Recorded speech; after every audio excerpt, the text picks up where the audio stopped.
प्रविश्य मम वाचमिमां प्रसुप्तां सञ्जीवयत्यखिलशक्तिधरस्वधाम्ना अन्यांश्च हस्तचरणश्रवणत्वगादीन् प्राणान्नमो भगवते पुरुषाय तुभ्यं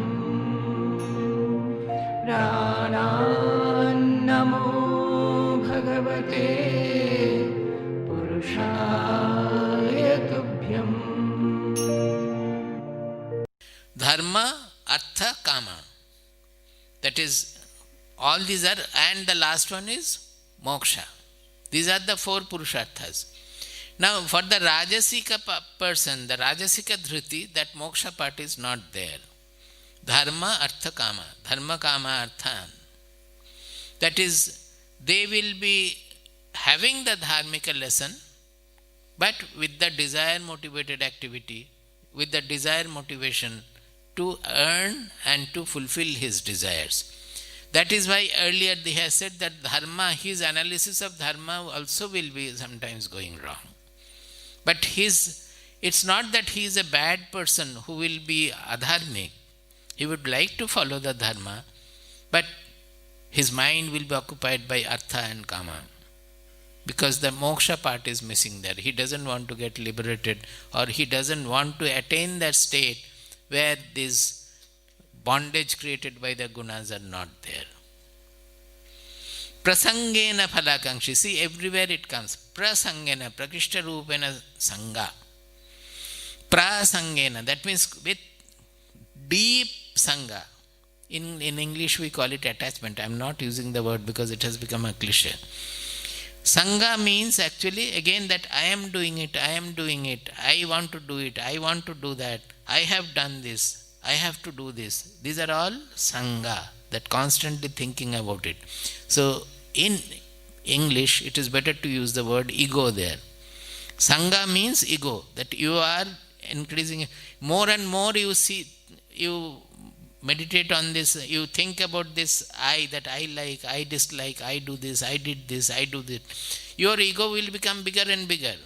Our Swamiji says it was perhaps a coconut ego, it will become a jackfruit ego. So ego will become heavier and heavier and heavier. As you grow with age, normally the ego should get sublimated, like Nachiketa. But what happens to us is that as we grow old, our ego becomes bigger and bigger. When we retire, nobody gives us any honor, then the ego becomes all the more big. Still bigger, because nobody is now, the chair has gone, which was attracting some respect. So people want to have again a chair after retirement. That is gone, again a chair after. How long will you continue with that? First time you lose the chair, why don't you practice not having the chair? Get rid of the ego. Do some sadhana so that whether you do or not, you will feel free. So this prasangena means whatever he does, that ego is becoming prominent there for the Rajasa person, Rajasika Dhriti. Because it is Dhriti, they have used perhaps the word prasangena. Otherwise everywhere they have used sangha, sangha, sangha. Here they have used prasanga, prakrishta rupena sangha. Phalakankshi, their mind is always on the phala. What is the phala? No, not result, not the objective result. I will become happy. Objective result, whatever we do, it will have its objective result. Without the objective result, you will not do things also properly. Is it not? If you want to make the dress, the shirt, you have to make it according to your measurement, you have to follow it and the result you want. Without the shirt, there is no point in working to make a shirt. So objective result will always be there. Bhagavad Gita doesn't speak about the objective result at all. It is speaking about our mind, that by getting the result I will become happy. That we are thinking that by getting some result I will become happy. By doing this I will become happy. By doing that I will become happy. But I have never become happy permanently by doing anything but we don't think about it. But they still continue to think that by becoming the managing director I will become happy. Or after becoming that also, by becoming a minister, I will become happy. It will continue to be there, never becoming happy. If he has some capacity, quality, let him do. But not with the idea that I will become happy by gaining the result of it. Even if his factory behaves very well, the result is very good, the very good production is there. It is fine. He has put his mind and effort and the good production is there. But never to think that when the success is there, I will become happy. That happiness will not be there. So, a Rajasika person is always working with the ego and the desire for happiness. His partial vision and his colored vision of I and mine. Yaya swapnam bhayam shokam Yaya swapnam bhayam shokam vishadam madamevacha Vishadam madamevacha na vimunchati durmedha Na vimunjati durmedha dhritissa parthatamasi. Dhritissa parthatamasi. This dhriti is called tamasika dhriti, but he has used the word durmedha. That means a buddhi which is a durbuddhi. That is, it is not a proper intelligence. Already he has said that the tamasika buddhi is always sarvarthan viparitamscha. That everything it takes in a wrong manner always puts us into trouble. So here he has used the durmedha. Medha means talent also, the intelligence and talent both. It is not taking him in the right direction. It is taking him to the wrong direction. He is a durmedha. What are the things? Swapnam, bhayam, shokam, vishadam, madam, evacha. These they are not able to get over. Actually, swapnam, who is not having? Everybody has swapnam. So why the Shastra is saying that swapnam he is not able to get over? Tell me. Daydreaming, yes. They are not mentioning that when you are about to sleep, you are having dream. It is daydreaming. Swapna in the wakeful lay also. He is not doing anything. He is thinking of his great palace without doing anything.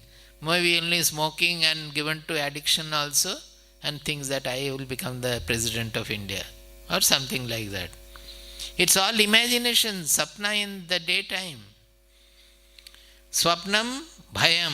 They are unnecessarily, they will create various fears because they always understand things in a wrong manner, and they are always anxious about losing what they like and facing what they dislike. So bhaya is always surrounding them.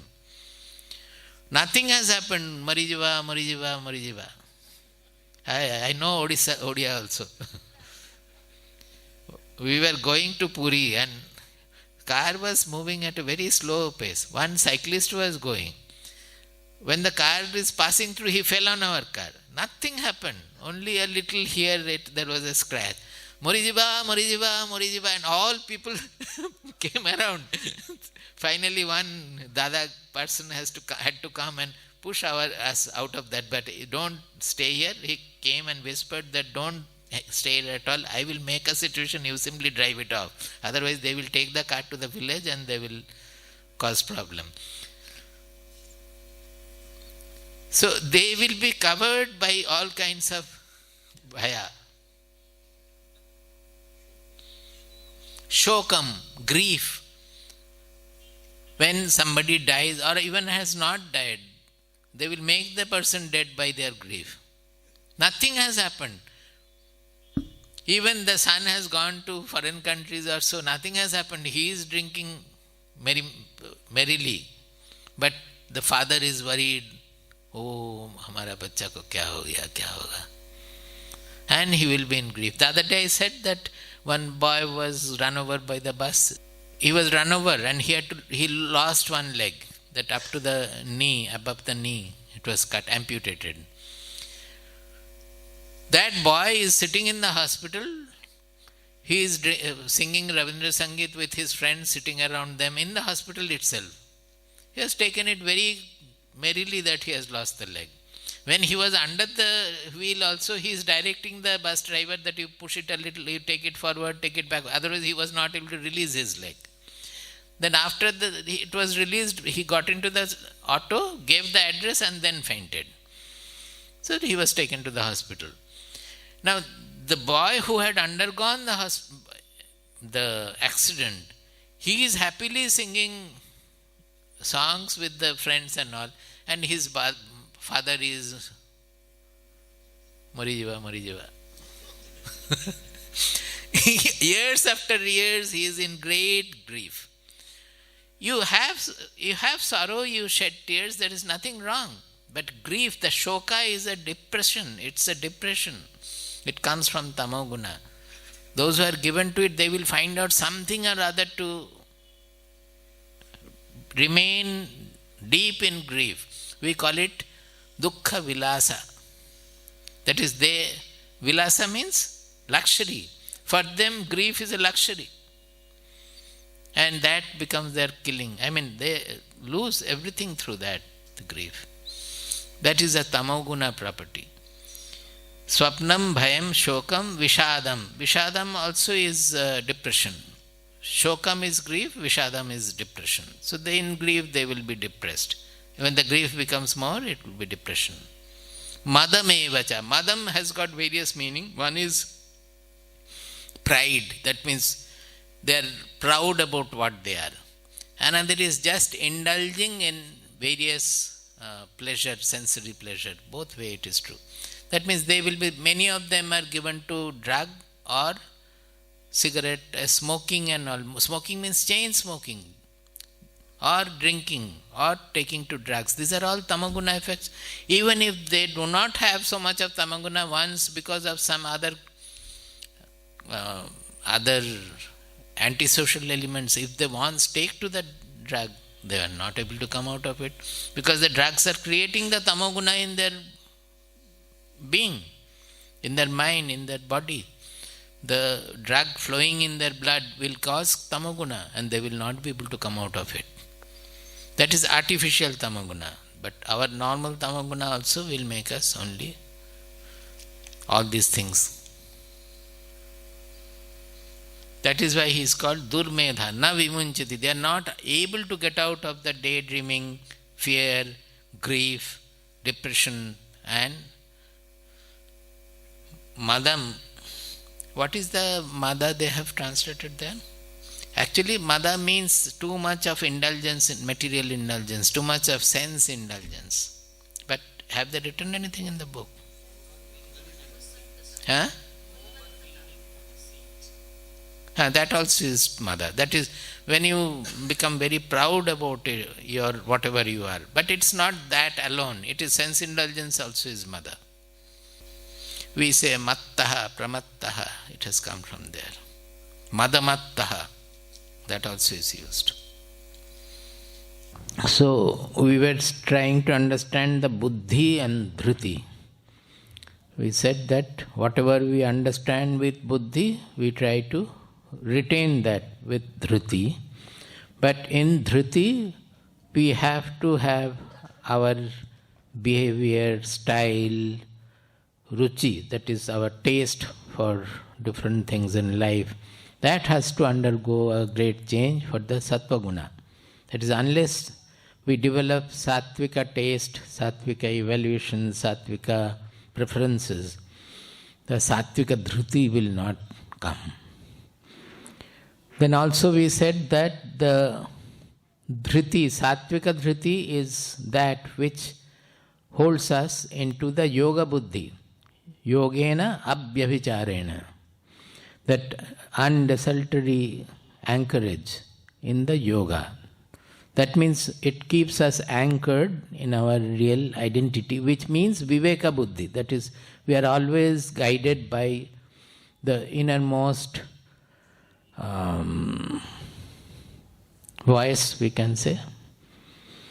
Inmost voice, that is when we recede to our within. That is, we come away from the preference and prejudices of our sense organs and mind also. Then we get the proper suggestion from within. So the sattvika dhruti holds us, anchors us to yoga.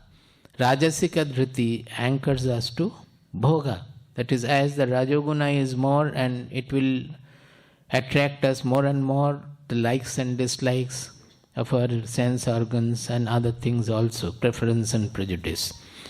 So basically the Rajasika Dhruti will anchor us, hold on to bhoga. And the Tamasika Dhruti, which always keeps a deluding cover, which clouds our mind and buddhi, it will immerse us in delusion. These are the three dhritis. Now after that he is going to discuss the three kinds of sukha. There again we have to understand that this sukha is the most important pursuit of human life. The other day also, so many days we have been understanding that whatever we do for sukha, having some happiness. But we are not fulfilled, so we go on changing our object of happiness. Sukha is the most important pursuit, not most important, that is almost the only pursuit of life. And because it is by nature, as long as the sukha is depending on our sense organs and our gain, loss, etc., it will never be permanent, because you cannot have continuous. Suppose by nature also it is not so. Suppose you like ice cream, you will like to take 1, 2, 3 maximum. Suppose I force on to you the 20 ice creams you have to take, what will happen to you? You will not be able to enjoy. That is the nature of the Indriya Sukha. After it needs to a certain extent, if you pursue it further, then it causes dukkha directly. Not only that, if you get attached to, cling to some Indriya Sukha, when you are not getting, then also you will suffer. As say in Tamasika case, it is addiction for smoking, addiction for drug, etc. If you don't get, it is a tremendous dukkha. They get mad almost. In the modern days, the drugs which are going on, if it is withdrawn, then the person will be unmanageable. They get so wild about it. So any such Indriya Sukha, it leads to dukkha. It is initially it is very good. Good means you like it. But very soon it results in dukkha. So by its very nature it is like that. That the sukha, we want to remain always in sukha, but because of our delusion that it cannot happen like that, it is by its nature coming and going, it has to be interspersed with dukkha. We have to withstand the dukkha also. Now sukha becomes more and more permanent as we proceed inward. That means another way of thinking is that we can say we have some lower tendencies and some elevating tendencies. That is, our nature is such that we are born with some lower tendencies, means we become slave to the sense organs, the sense perceptions. That is the Indriya Sukha. The moment we start taking it up, start enjoying it, finally we become slave to it. Why slave to it? Because without that we get agitated, without that we cannot do anything. There is another kind of sukha which we get when we win over the lower tendencies. Suppose you are given to anger. You don't like to become angry, but you become angry. Now if somehow you can win over your anger, is it not a great sukha for that? That you have won over. Even small attraction also, that if you are attracted to something, say sweet, but you have some physical problem with taking sweet, but you are not able to give it up. When you are able to give it up, it gives the sukha of victory, the joy of victory, that I have won over my lower tendencies. And that is much more pervasive, long-lasting than the Indriya Sukha, than the Sukha, happiness got from the sense satisfaction. Even those who are children, those who are not able to get up in the morning because of idleness, nidra, alasya, etc., if they somehow practice getting up and somehow able to get up early in the morning and start studying, and when they understand that the early morning is the best period to understand things, they will get so much of joy. But they are not ready to do it. That means they are slave to their lower tendencies. But when they are able to win over their lower tendencies, there is a joy of victory, that I have won over my lower tendencies. This you can think of in any respect, it will happen. I have told so many times the ice cream episode today to the bachas, I wanted to say, but I have told them earlier also, and others also have told them. So, but that is very good example, that one boy the father used to take that boy to the park every day, and park there would be so many ice cream wallahs standing.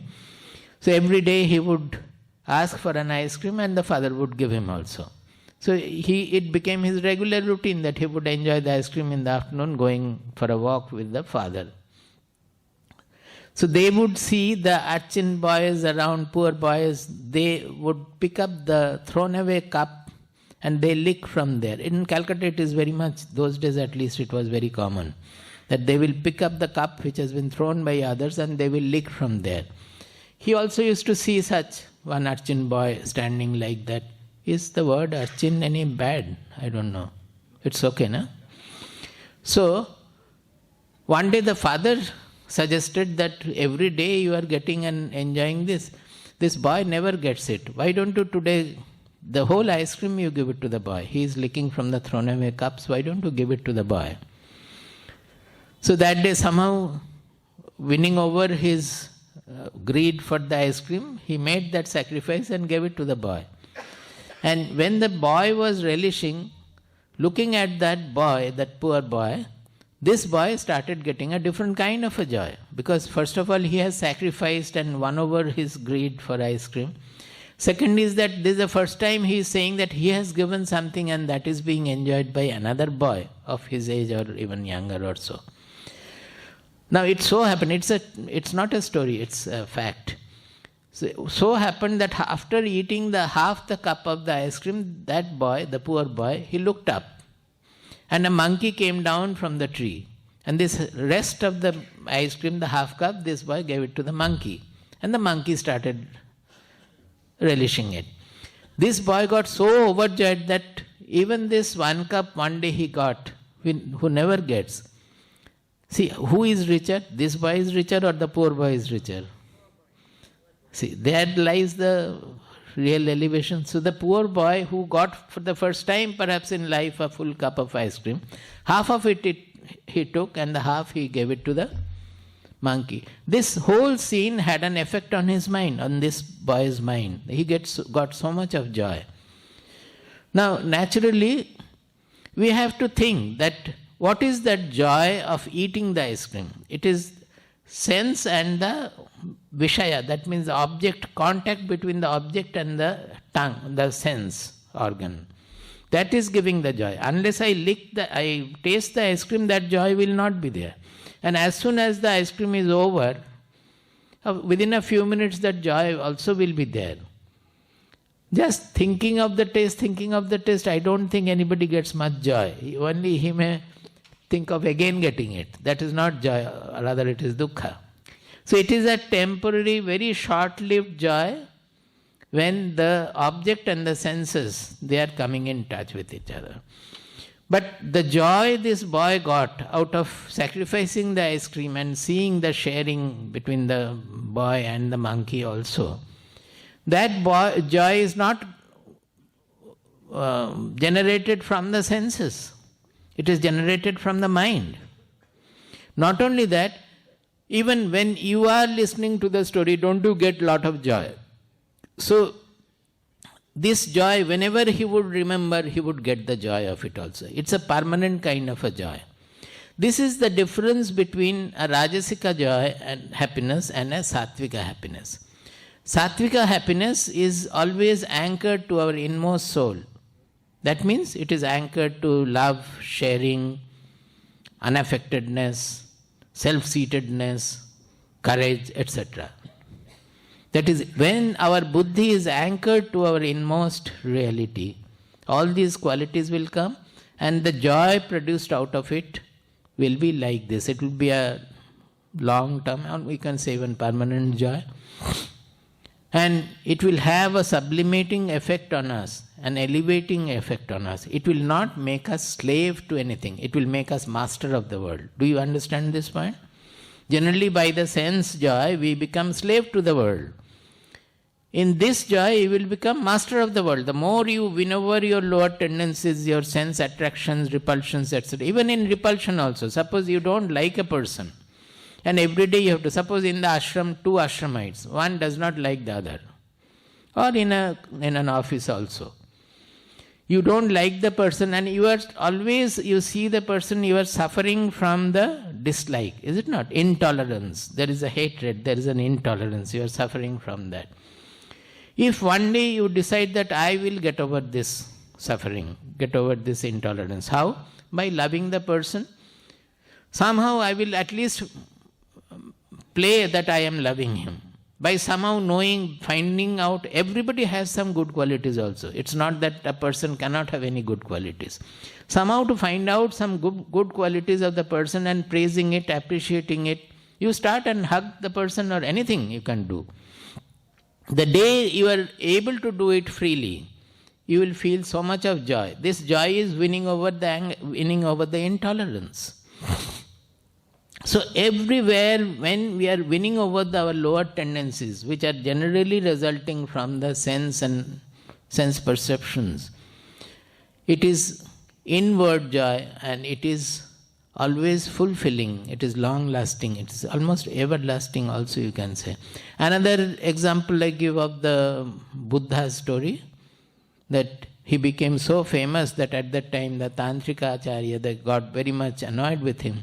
And one day that Tantrika came and he was abusing him. He was sitting under a tree, and the man came and started abusing him left and right. Nothing was true. He was just intolerant of Buddha. So he was speaking like that. Buddha kept quiet for quite long time. Then the man got all the more agitated that I am talking to you for such a long time. You don't consider me a human being. You have become so egoistic that you don't feel like replying any of my statements. Then Buddha came out with his statement that dadatu dadatu gali galimantaha bhavanta. There is a shloka which is also assigned to Bhartrihari, but it is told in the Buddha story also. That you go on giving me abuses because you have the stock of abuses. In this world, whatever a person has, he can give only that. If a person is rich, he can give money. If a person has lot of abuses in his stock, he can give abuses. I don't have any abuse in my stock. How can I give you back any abuse? How can I return abuse you? That is why I am keeping quiet. That you are only giving me abuses. I cannot give you back anything. Samjha nahi samjha kya? So what is it working there? Normally, whenever somebody is speaking to you, even if it is not wrong, in the Buddha's case it was wrong, whatever he was speaking. Even if rightly somebody speaks you something bad, you flare up and give return abuses. It is not, is it not? हमेशा ही झगड़ा तो चल ही रहा है, घर में भी चल रहा है, कोई कुछ बोला तो बस और भी डबल बता दो. अगर नहीं बता पाया तो नेक्स्ट दिन वो इतना कष्ट होगा कि कल नहीं बता पाया, ठीक जवाब हमारे मुंह में नहीं आया.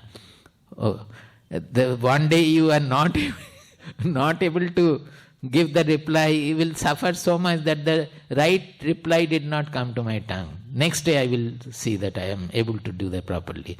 So all these things go on in our mind. How is it that Buddha got so much of strength? Not to, that whenever we are return abusing, is it not that we have lost our self-seatedness? Whenever we are angry, that means we have lost our self-seatedness. That means we have become slave to the circumstances. Maybe it is true, maybe it is not true. In any of the cases, we should not lose the self-seatedness we have. That means we are slave to the circumstances.